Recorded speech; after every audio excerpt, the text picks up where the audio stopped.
The warnings from the locals were clear. Stay on the marked trails in the Hoh rainforest.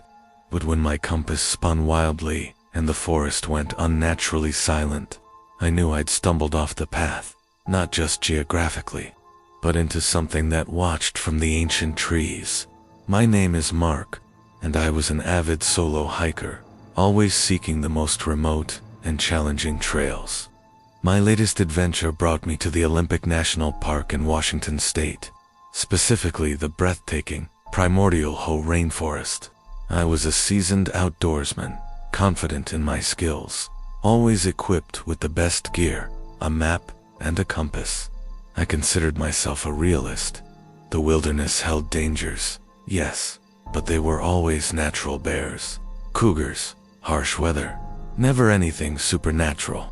The Hoh, with its towering moss-draped trees and ethereal mist, felt ancient and alive, a place where nature reigned supreme. I had heard the local legends about the Olympic project and strange, ape-like creatures, but I dismissed them as folklore, exaggerated tales to keep tourists on the paved roads. The first hint of something wrong was the unnatural silence. I had veered off a popular trail, seeking a less traveled path to a hidden waterfall I'd read about. The deeper I went, the more the usual sounds of the rainforest, the chirping birds, the rustling leaves, the distant roar of a river began to recede, replaced by an eerie, profound stillness. It felt like the forest was holding its breath. Then, my compass started to spin wildly, its needle gyrating as if caught in an electromagnetic field, rendering it useless. My GPS, usually reliable, flickered in and out of signal. I was disoriented, deeper than I intended, and the unsettling silence pressed in on me. I tried to retrace my steps, but the dense undergrowth and the deepening mist made it impossible. That's when I noticed the tracks. Not bear or deer, but large, bipedal footprints in the soft earth, strikingly similar to a human's, but far too big, with an impossibly wide stride. They seemed to appear out of nowhere, leading deeper into the unmarked wilderness. I felt a prickle of unease, but I rationalized it as an elaborate hoax by local pranksters. The tracks became more frequent, sometimes appearing overnight around my campsite, encircling my tent, always leading into the dense forest, never back out. The unnatural silence became my constant companion, broken only by inexplicable sounds, a deep, guttural thump-thump-thump that seemed to vibrate through the very earth, always from just beyond the tree line, or a low, resonant whistle, melodic and eerie, that sounded almost like a human mimicking a bird, but with a chilling, hollow quality. My food supplies, carefully secured, began to disappear. Not just small items, but entire bags of trail mix, energy bars, as if something was systematically pilfering my campsite. I started hearing faint rustling sounds in the undergrowth, always just out of sight, always moving parallel to my position, as if something was stalking me. One night, huddled in my tent, the full moon piercing through a break in the clouds, I saw it, a massive, shadowy figure, impossibly tall and broad, moving slowly and silently through the trees, about 50 yards from my tent. It was covered in dark, matted fur, and its gait was undeniably bipedal. It paused, turning its massive head, and for a split second, I saw two dull, reddish eyes reflecting the moonlight, fixed directly on my tent. My heart hammered against my ribs, a terrified drumbeat in my ears. I knew, with sickening certainty, that this was no bear, no human. This was what the legend spoke of. I spent the rest of the night huddled in my sleeping bag, my hunting knife clutched in my hand, listening to the guttural thumps and the mournful whistles that now seemed to come from all around my tent. Getting closer, the climax arrived on a desperate, moonless night. The eerie silence of the forest was broken only by the incessant, rhythmic thump-thump that now seemed to come from directly behind my tent, vibrating through the ground. The low, guttural whistles were closer, more insistent, almost like a frustrated, impatient communication. I was out of food, my water filter clogged, and despair was setting in. I knew I had to move, had to find my way back to the main trail. As I cautiously packed my gear, my hands trembling, a profound darkness descended, not just from the lack of moon, but from an unseen presence. Then, a branch, thick as my arm, snapped with an explosive crack. Directly behind my tent, so close I could feel the vibrations. The air grew heavy with a foul, musky odor, like wet dog in decay. I spun around, my flashlight beam cutting through the oppressive darkness, but it illuminated nothing. Then, from the very edge of my tent, a massive, fur-covered hand, with long, powerful fingers, tipped with blunt, yellowish nails, slowly pressed against the canvas, leaving a clear imprint. The fabric stretched, thin and vulnerable. From just outside, a low, guttural growl, deep and vibrating, rumbled through the ground, so powerful it made my teeth ache. It was no longer a stalker. It was here. I didn't think, didn't scream. I just moved. With a primal burst of adrenaline, I ripped open the tent flap on the opposite side, leaving my pack, my gear, everything behind. I ran, blindly, crashing through the dense undergrowth. The growl and the guttural thumps chasing me, echoing through the ancient trees. I don't know how long I ran, or how I found my way. Eventually, I stumbled onto a logging road, then the paved highway, where a passing motorist found me. Disheveled, terrified, and on the verge of collapse. I never went back to the HOO rainforest. I stopped hiking alone, stopped camping in remote areas. Even now, when the wind howls through the trees or a branch cracks in the distance, I feel a cold knot of fear in my stomach. I know what walks in the deep, silent parts of the forest, and it remembers me.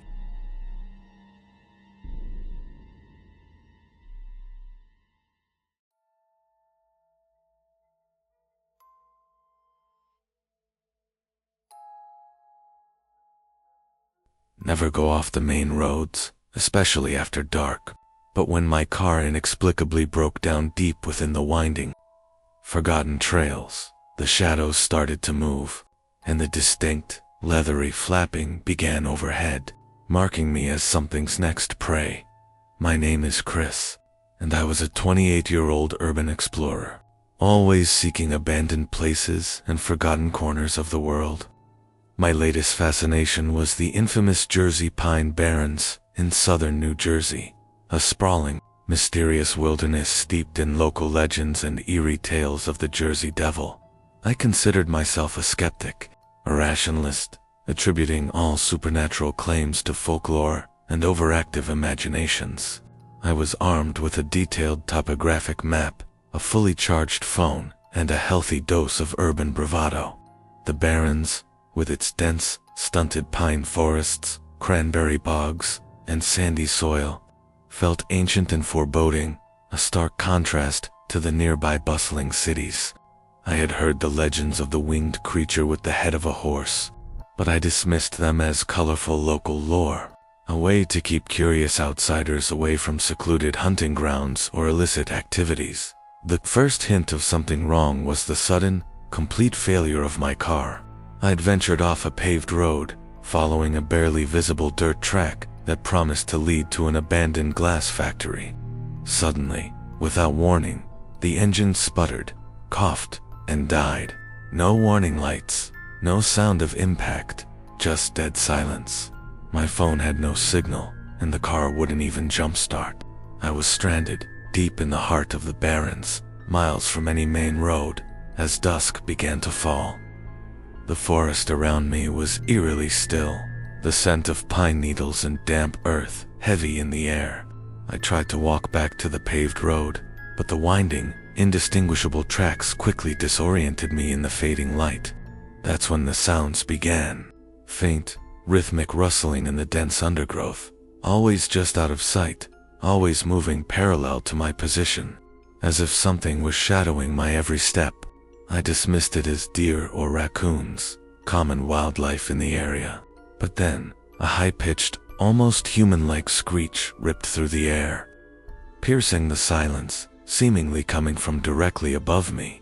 It was a sound of pure, unadulterated malice, and it sent a chill straight down my spine. The screeching became more frequent, sometimes accompanied by a distinct, powerful flapping sound, like massive leather wings beating against the air directly overhead. I'd crane my neck, but the dense canopy of pines obscured anything above. The rustling in the undergrowth intensified, now sometimes accompanied by the sound of heavy, bipedal footfalls crunching through the pine needles. My car's windows, inexplicably, developed long, thin scratches overnight, as if something had tried to claw its way in. My meager food supplies, left in the glove compartment, were gone, the compartment door left slightly ajar. I started to see shadows, tall, gaunt figures flitting between the trees, their forms indistinct, their movements impossibly fast. They were always just at the edge of my vision, always vanishing the moment I turned my head. One night, huddled inside my locked car, I heard a sickening thud on the roof, so heavy it made the vehicle sag. Then, a series of frantic, desperate, scrabbling noises, like sharp claws digging into the metal, directly above me. The smell of sulfur, acrid and pungent, filled the air, seeping through the vents. My heart hammered against my ribs, a terrified drumbeat in my ears. I knew, with a sickening certainty, that this was no wild animal. This was the creature of legend, and it was on my car. I spent the rest of the night shivering, listening to the guttural snorts and the frantic scrabbling on the roof. The terrifying knowledge that something monstrous was literally inches above my head. The climax arrived on the morning of the second day, under a sky still heavy with an oppressive mist. The scratching on the roof had stopped, but the ominous silence was even more terrifying. I knew I couldn't stay in the car. I had to risk it. Clutching a heavy wrench, my only weapon, I opened the car door and crept out. The sulfur smell was overwhelming. That's when I saw them deep, gouged claw marks scarring the paint on the roof, ending abruptly at the windshield. And then, I heard it. A faint, low growl, coming from the dense thicket directly ahead of me. As I stared, paralyzed by fear, a pair of eyes, large and glowing with an eerie yellowish light, slowly opened within the shadows of the bushes, fixing themselves on me with an ancient, malevolent intelligence. They were the eyes of a predator. Then, a large, dark-winged silhouette slowly detached itself from the shadows, its leathery wings unfolding with a soft whoosh, revealing a gaunt, impossibly thin body, a long, serpentine neck, and a horse-like head with two short, pointed horns. It was taller than any man, its skin a mottled green-brown, blending almost perfectly with the dying foliage. Its mouth, filled with rows of needle-sharp teeth, slowly opened, and it let out another high, blood-curdling screech, a sound of pure, triumphant hunger, as it slowly began to stalk towards me. I didn't think, didn't scream. I just ran, dropping the wrench, fueled by a primal terror I didn't know I possessed. I crashed through the undergrowth, the screeching and the powerful thump-thump of its bipedal gait chasing me, the leathery flapping growing louder overhead. I ran until my lungs burned, until my legs gave out, until I stumbled out onto a paved road, collapsing in a heap as a lone car approached in the distance. I never went back to the Pine Barrens, never explored another abandoned place. Now, whenever I hear a distant screech or the rustle of leaves in the dark, I see those glowing yellow eyes, and I hear the terrifying beat of leathery wings, a chilling reminder that some legends are far more real than we dare to imagine.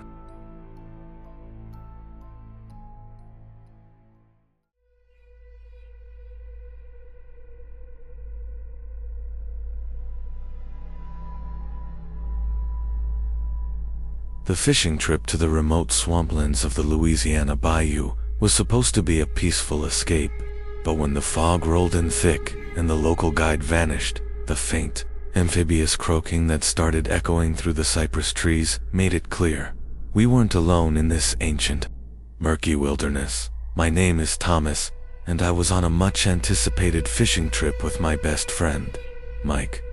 We'd hired a local guide, an old Cajun named Jules, to take us deep into the Atchafalaya Basin, one of the largest and most mysterious river swamps in the United States. I was an experienced fisherman, a lover of the outdoors, and a practical man who respected nature's raw power. Mike and I had heard the local tales of the Louisiana swamp, monster, or rougarou, but we dismissed them as colorful folklore, a way to add mystique to the already captivating bayou. This was an adventure, a chance to catch some trophy fish and experience the unique culture of the wetlands. Jules, a man of few words, had given us stern warnings about staying in the boat and never venturing into the deeper, unmarked channels. The first hint of something wrong was the fog. It rolled in suddenly, a thick, impenetrable blanket that swallowed the cypress trees and reduced visibility to mere feet. Jules, usually stoic, grew visibly agitated, muttering under his breath in French. He tried to navigate, but the boat soon drifted, lost in the swirling white. Then, Jules vanished. I'd turned to ask him a question, and he was simply gone. His fishing rod was still propped against the side of the boat, his hat floating nearby, but the old man was nowhere to be seen. Mike and I called out, our voices swallowed by the dense fog, but there was no reply. A profound, unsettling silence descended, broken only by the drip of water from the cypress trees and the gentle lapping of the murky water against the hull. That's when the croaking began. Faint at first, a deep, guttural sound, like a massive frog, but with an unsettlingly human-like quality. It seemed to come from all directions, echoing through the swirling mist, making it impossible to pinpoint its origin. I blamed the swamp's natural wildlife, an unusually large bullfrog, but the sound felt wrong, too deliberate. The croaking intensified, sometimes morphing into a series of wet, clicking noises, or a low, resonant hiss that seemed to permeate the very air.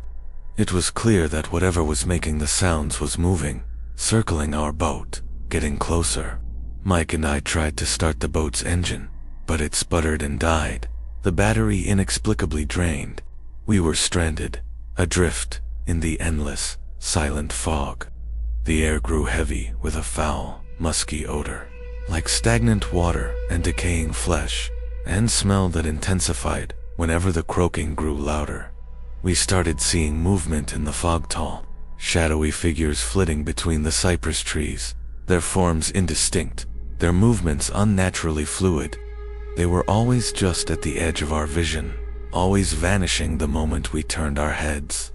One night, huddled in the boat, surrounded by the impenetrable fog, Mike screamed. He was pointing a trembling finger at the murky water beside the boat. In the faint glow of my flashlight, I saw them large webbed footprints, eerily humanoid but far too big, leading from the water's edge and disappearing back into the depths. They were fresh, still dripping. My heart hammered against my ribs, a terrified drumbeat in my ears.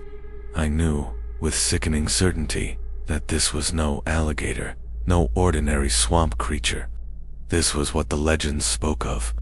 We spent the rest of the night shivering, listening to the guttural croaking and the wet, clicking noises that now seemed to come from just beneath our boat, and the eerie, rhythmic splashing that suggested something large was circling us in the murky water.